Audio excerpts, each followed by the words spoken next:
saya harus memilih salah satu dari dua gitu ya. Kalau jadi orang Cina nggak bisa jadi orang Indonesia, kalau jadi orang Indonesia nggak bisa jadi orang Tionghoa gitu. Dan itu satu dilema yang mengganggu gitu. Jadi kayak sejak kecil itu ada pertanyaan siapa saya sebenarnya, apakah saya orang Tionghoa ataukah orang Indonesia.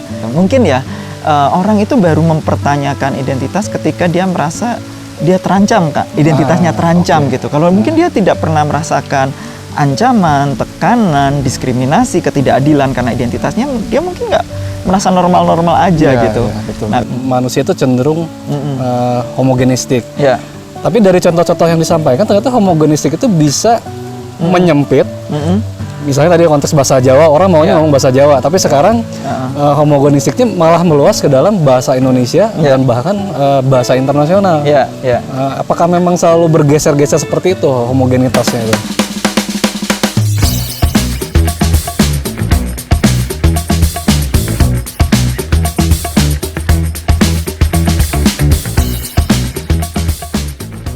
Jumpa lagi para Mizaner bersama podcast Mizan.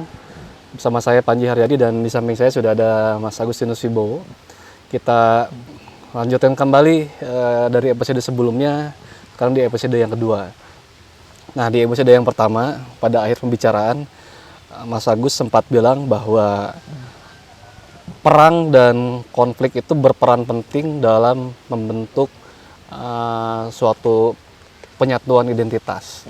Nah, bisa dijelaskan lebih lanjut bagaimana itu maksudnya, Mas? Ya, jadi saya menyadari ini ketika saya pergi ke negara yang tingkat keberagamannya paling tinggi. Salah satu negara dengan tingkat keberagamannya paling tinggi yaitu Papua Nugini. Nah, di Papua Nugini itu negara dengan jumlah bahasa terbanyak di dunia. Jadi di Indonesia ini kan terdapat 700-an bahasa. Di Papua Nugini yang hanya separuh dari Pulau Papua itu ada 800 bahasa. Jadi bisa bayangkan setiap 5 km itu udah desa lain yang berbahasa lain gitu. Nah, kita menganggap keberagaman itu kan memang sebuah kekayaan ya. Tetapi di satu sisi jika keberagaman tidak dikelola dengan baik, itu justru menjadi awal dari perpecahan dan permusuhan gitu. Jadi kalau di Papua Nugini itu memang kecurigaan antara desa-desa yang suku-suku yang berbeda bahasa itu mereka saling takut satu sama lain karena memang ada sejarah perang suku. Nah, jadi di Papua Nugini orang bahkan tidak melakukan perjalanan terlalu jauh ya karena mereka takut ketika mereka berinteraksi dengan suku lain yang berbahasa lain, mereka akan terancam keselamatannya. Nah, di sisi lain negara yang ukurannya jauh lebih luas dari Papua Nugini dan tapi jauh lebih homogen yaitu Cina. Ya, Cina itu kan negara dengan jumlah penduduk terbanyak di dunia ya, 1,4 miliar, baru aja disalip oleh India, tetapi selama berpuluh-puluh tahun, beratus-ratus tahun malah ya, itu adalah negara dengan jumlah penduduk terbanyak, tapi mayoritas orang Cina itu kan secara umum homogen ya, dari segi bahasanya, budayanya, memang ada perbedaan di antara orang-orang Cina, tetapi secara umum mereka sama satu sama lain. Mereka bicara bahasa yang sama dengan huruf yang sama, ya, tulisan yang sama, dan sistem negara yang sama gitu. Dan di Cina karena sistem negaranya yang sangat kuat, ya, mereka punya hukum yang sangat kuat gitu. Dan di satu sisi karena hukumnya kuat, ya, orang percaya pada hukum dan keamanan jauh lebih terjamin daripada di Papua Nugini. Nah, ini kemudian menimbulkan pertanyaan kan, apakah Cina yang homogen itu berarti adalah bangsa yang suka pecinta damai, sedangkan Papua Nugini yang banyak sekali konflik ya, konflik perseteruan antar suku dan juga kriminalitas yang tinggi, apakah mereka suka perang? Sebenarnya kalau kita melihat dari alur sejarah yang panjang bukan seperti itu gitu. Nah, justru penyatuan yang dialami Cina pada zaman sekarang ya itu diawali dengan perang ya.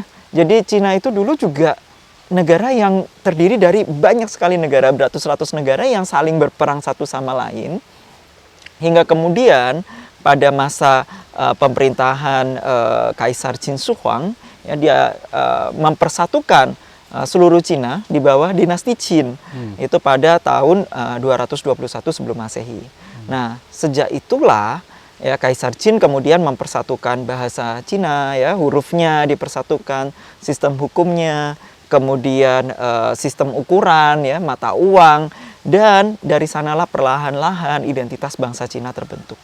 Nah, kalau kita lihat sekarang bangsa ya terbentuknya itu ada pengaruh perang di sini, ada pengaruh dari perluasan kekuasaan. Kemudian ada bangsa yang dominan kemudian menaklukkan wilayah lain dan mengasimilasi orang-orang yang berbeda sehingga mereka mengadopsi kebudayaan yang sama, bahasa yang sama, hingga perlahan-lahan terbentuklah bangsa yang besar. Nah, disitulah kalau kita melihat dari sisi sejarah, realitas sejarah, perang memang kalau kita lihat sekarang ya, perang itu kan sesuatu yang mengerikan, pembantaian dan kita tentu tidak menginginkan itu terjadi pada diri kita. Tetapi kita lepaskan kacamata itu, kita ganti dengan kacamata realitas sejarah. Pada kenyataannya negara-negara dibangun dengan perang, ya. Sistem hukum, hierarki kekuasaan itu membutuhkan perang, dan tanpa ada perang sama sekali, mungkin kita tidak akan mengenal satu sistem tulisan yang sama, satu bahasa yang sama, ya kan, tidak mengenal hukum yang kuat gitu. Karena memang ada pengaruh di mana perang itu menciptakan hierarki kekuasaan. Ada orang yang berkuasa dan ada yang diperintah. Karena ketika ada hierarki ini, ada yang bisa menciptakan hukum, ada yang bisa menciptakan keteraturan, dan dari adanya hukum dan keteraturan itu jumlah perang justru berkurang karena orang harus patuh pada kekuasaan yang mutlak. Hanya ada otoritas tertentu yang bisa mengumumkan perang, ya, mendeklarasikan perang. Itu memang paradoksnya adalah perang justru menciptakan perdamaian. Di sini kita lihat bahwa dengan adanya hierarki itu, dengan adanya hukum itu, jumlah perang justru berkurang, jumlah kubu-kubu yang bisa mendeklarasikan perang juga berkurang. Jadi perang juga berpengaruh dalam menciptakan, memajukan peradaban manusia. Kalau kita melihat dari realitas sejarah. Oke. Tadi ada 3 kata kunci yang saya tangkap. Pertama, perang, yang kedua hierarki, terus yang ketiga adalah hukum. Nah, Indonesia pun sebetulnya kan negara yang multikultural, dan sekarang bisa menyatu dalam sebuah negara yang namanya Indonesia. Apakah melalui proses 3 yang tadi? Ya, kalau kita lihat Indonesia sendiri, kita mendefinisikan Indonesia ini dari apa? Wilayah Indonesia didefinisikan dari apa? Bekas penjajahan Belanda. Bekas penjajahan Belanda. Apakah ada perang di sana? Ya. Tentu ada perang kan, ada pihak yang mendominasi, ada pihak asing mendominasi, kemudian di bawah kolonialisme Hindia Belanda, ya kan, garis wilayah-wilayah yang pernah diduduki oleh Belanda, kemudian itulah yang didefinisikan sebagai Indonesia. Jadi ada perang, ada kekuasaan, ada hierarki, kemudian ada sistem, ya kan. Bahkan sampai hari ini pun sistem hukum Indonesia kita masih banyak warisan dari zaman Belanda, ya kan. Betul. Gitu. Nah, dengan demikian apakah bisa dikatakan bahwa Indonesia sebelum Belanda itu sama seperti halnya Papua Nugini tadi yang tidak aman, berperang antara suku? Di Indonesia sendiri sudah tercipta sistem hierarki yang lebih kuat daripada di Papua Nugini, karena di Indonesia juga sempat ada imperium. Imperium itu artinya suatu kerajaan atau entitas politik lah kita sebut itu, entitas politik yang bisa menaklukkan wilayah lain dan mengadopsi memasukkan orang-orang dari yang semula berbudaya berbeda sehingga menjadi bagian dari entitas politik itu. Contohnya Sriwijaya, Majapahit. Ini imperium yang besar ya dalam sejarah Indonesia. Dan dalam imperium Majapahit misalnya, dia kan wilayah kekuasaannya bukan hanya di Jawa ya, tapi juga di pulau-pulau yang lain. Itu kan semula orang-orang yang berbudaya lain, berbahasa lain. Berarti di Indonesia pada saat itu juga sudah tercipta sebuah hierarki. Nah, ini yang membedakan dengan di Papua Nugini. Jadi sebelum adanya orang kulit putih masuk ke Papua Nugini, itu belum ada kayak semacam kerajaan, apalagi imperium yang berdiri di sana.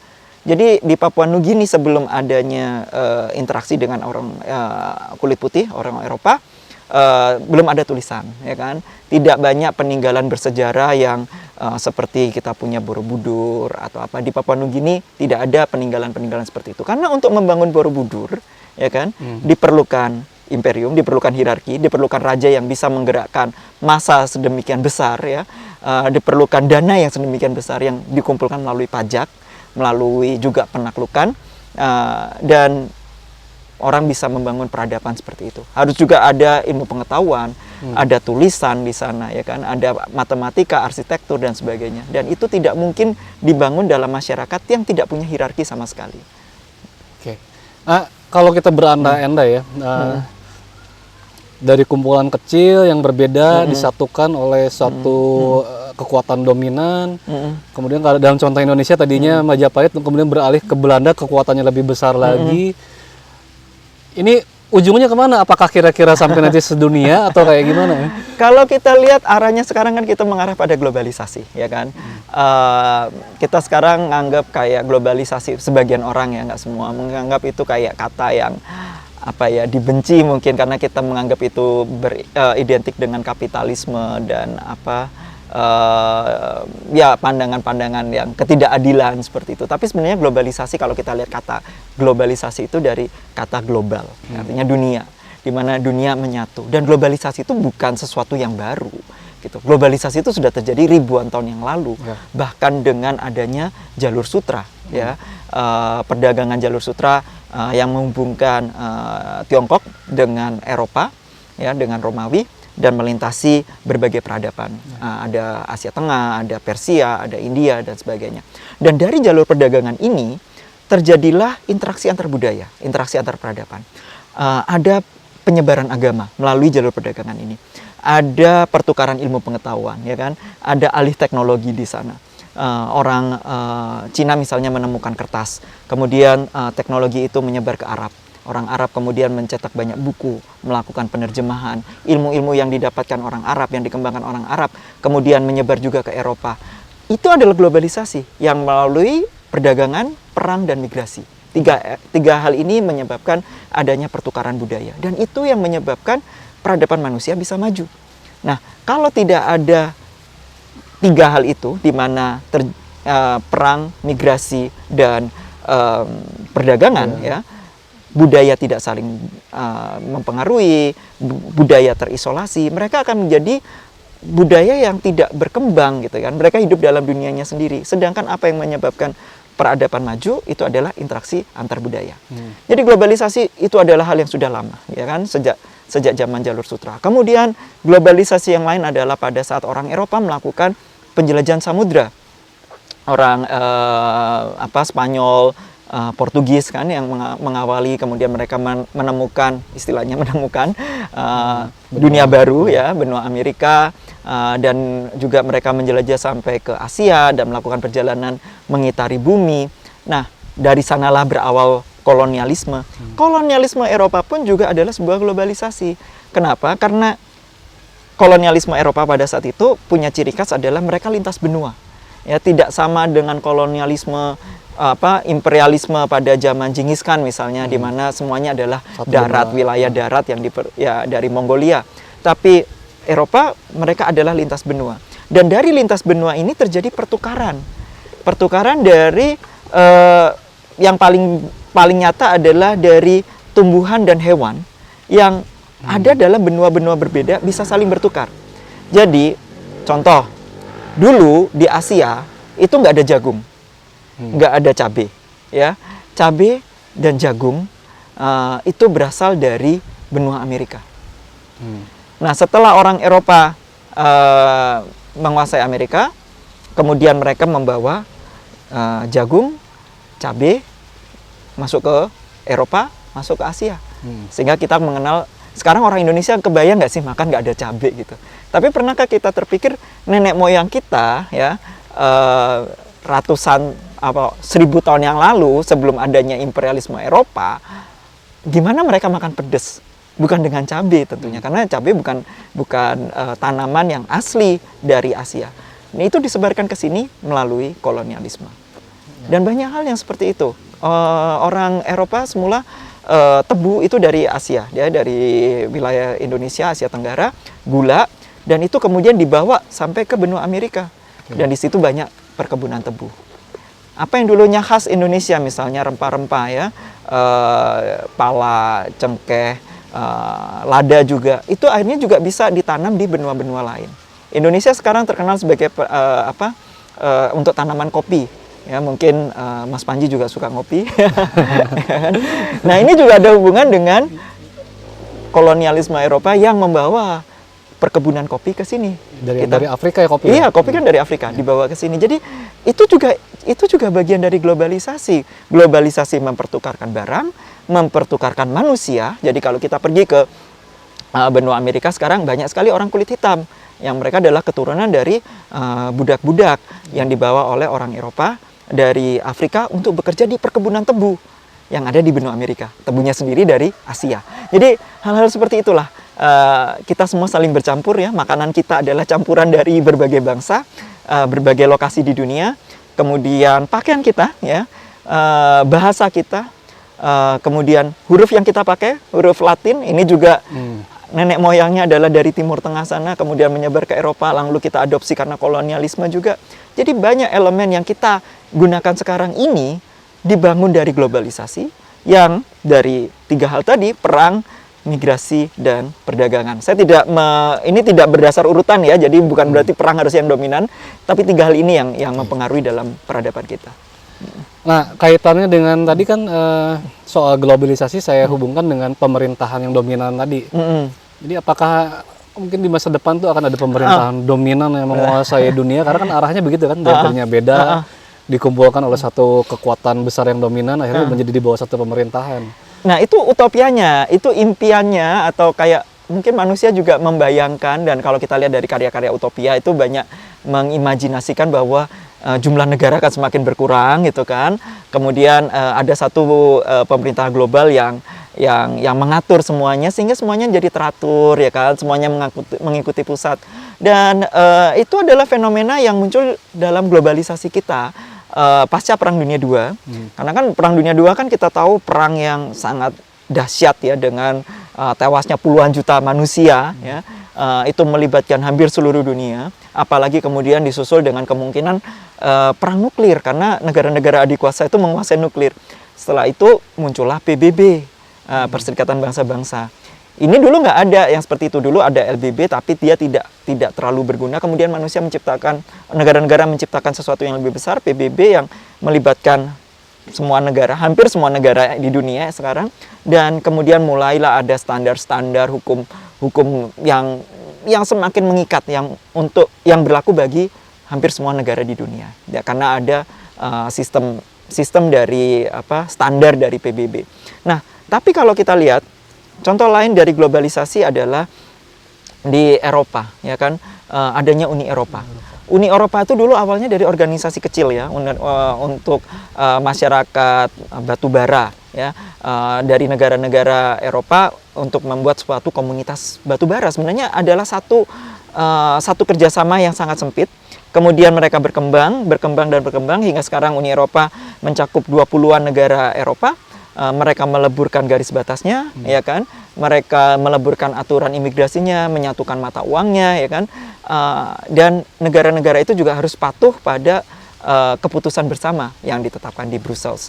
Nah, tapi di sisi lain, ketika ada organisasi multinasional yang punya kuasa untuk mengatur negara-negara, itu berarti kan supaya organisasi ini bisa berfungsi, negara-negara itu harus mematuhi, ya kan, mematuhi aturan-aturan yang dibuat oleh PBB atau Uni Eropa atau ASEAN, atau ada aturan yang harus dipatuhi, ya kan. Nah, aturan itu berarti ada kedaulatan yang harus diserahkan, ya kan. Ya, kalau dulu kita bilang setiap negara punya kedaulatan utuh atas wilayah, atas orang-orang yang hidup di wilayah itu. Nah, tapi kenyataannya misalnya negara Irak, Saddam Hussein misalnya melakukan pembantaian pada rakyatnya sendiri. Itu kan sebenarnya sudah melanggar aturan internasional, ya kan. Nah, makanya ada sanksi-sanksi internasional. Jadi dia tidak bisa lagi satu negara bertindak semena-mena bahkan pada orang-orangnya sendiri, ya kan. Misalnya juga kita lihat di Myanmar misalnya untuk kasus Rohingya. Itu kan terjadi di wilayah Myanmar internal. Tetapi negara-negara lain juga mengecam karena sudah ada standar internasional untuk itu. Kita sekarang sudah punya bayangan itu untuk itu. Tetapi untuk menuju satu pemerintah global ya, yang satu otoritas yang kuat untuk mengatur semua negara, itu ya mungkin itu utopia, tapi jalan kita menuju sana masih sangat jauh. Masih sangat jauh. Meskipun tanda-tandanya sudah mulai tampak ya. Ada, ya kita mengarah ke sana tapi sangat jauh. Malah justru yang terlihat adalah jumlah negara semakin bertambah. Ya. Bukannya berkurang, ya kan? Negara, karena satu negara kemudian ada bangsa yang merasa, oh saya ini bangsa yang berbeda gitu kan, kita dipersekusi atau kita didiskriminasi, kita bukan bangsa yang sama, lalu muncul gerakan separatisme, muncul negara baru. Justru jumlah negara kecenderungannya adalah bertambah.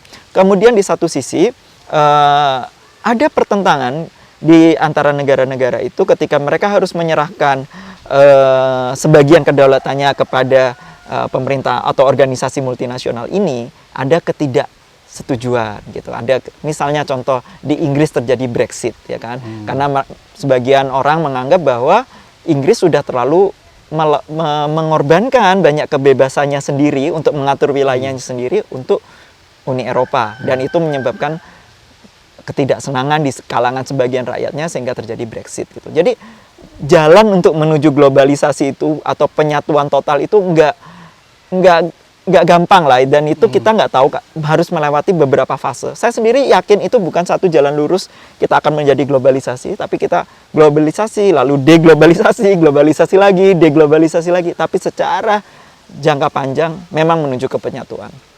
Ya, karena kan sudah usaha-usaha ke sana nampak ya, tadi mulai aturan-aturan tadi di organisasi perdagangan dan sebagainya tadi. Ya. Tiba-tiba ekonomi hancur, dan tiba-tiba ada wabah, tiba-tiba kehidupan jadi penuh penderitaan. Lalu apa yang dikatakan oleh politisi dunia? Ya, mereka dengan mudah menyalahkan bahwa itu pasti salahnya orang asing, imigran, xenofobia, anti asing ya kan. Di sini juga banyak lah slogan-slogan seperti itu. Kelompok tertentu yang akhirnya menciptakan hierarki, dan kemudian membuat hukum-hukum yang teratur. Itu kan ada proses konflik dulu sebelumnya. Nah, kalau dikaitkan dengan nilai-nilai kekiniannya, itu maksud saya HAM.